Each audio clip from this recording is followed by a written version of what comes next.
Hi, I'm Ned Baldwin. I'm in my kitchen in Orient, New York. I'm gonna cook some lunch for my family. I'm gonna make a warm cod salad with tarragon sauce and boiled eggs.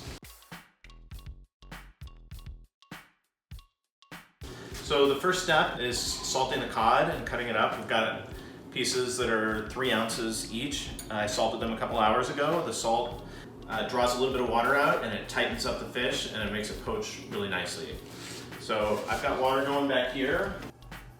So this dish came about on a trip I took with my wife Jordana to Norway. We were visiting a friend whose name was Frank, and he had a little rowboat up there at a friend's house. We rowed out, caught some cod, brought it back, and he said he wanted to do boiled cod, which didn't sound very good to me. He asked me to take a pot and go down to the sea and get some seawater, which I did, brought it back. He had cut the cod into pieces, and he poached it beautifully and gently in the seawater, and it tasted unlike any cod I'd ever had before. Eventually, when I found myself in a restaurant kitchen as chef, I thought maybe I could recreate that. In the restaurant, we put kombu in the water to make it taste a little bit like seawater. I don't have any kombu, but I am close to the beach, so I ran down there before cooking this and picked up some seaweed. I imagine it's the case for some people that you both can't get kombu and can't run down to the sea and grab a handful of seaweed.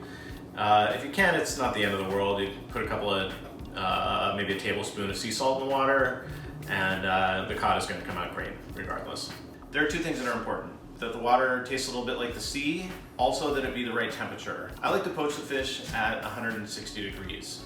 At that temperature, the fish cooks slowly and gently. I find that it's quite mistake-proof. You know, if you go an extra 60 seconds, it's really not that big a deal. When the fish is all the way cooked, it flakes, and so you can see the edge is starting to flake there a little bit.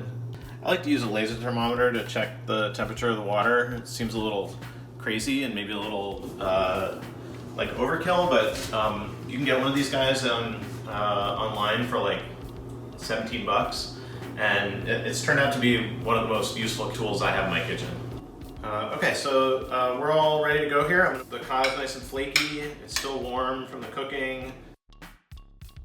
Oh, look at those yolks. Wow. Those are beautiful.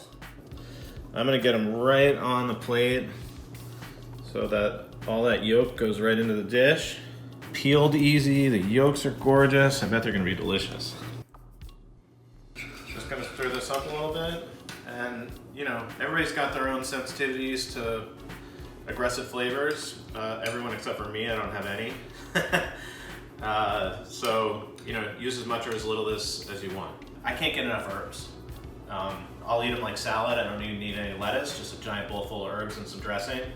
And with this dish, it's no different. So we're gonna garnish with just a whole lot of herbs. So parsley, fennel fronds, and then I'm going to cut some of these chives into batons. Kind of a nice messy plate is my favorite kind of plate.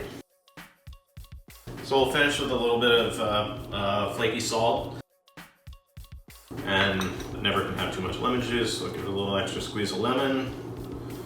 That's the finished dish. This dish is great with cod, but you don't have to do it with cod. You can do it with pollock or haddock. You can do it with grouper. You can do it with black sea bass or fluke. Yellowtail will be delicious. You can do it with mahi-mahi, which is more equatorial fish. I think any flaky white flesh fish is good. It's not unusual when I make a recipe that I find I don't have all the ingredients, and today was no different, but you know, I have herbs growing in my garden, for example, and the ones that I have are just fine. So, I think the trick is to make the most of what you got, and you know, the dish is gonna come out great.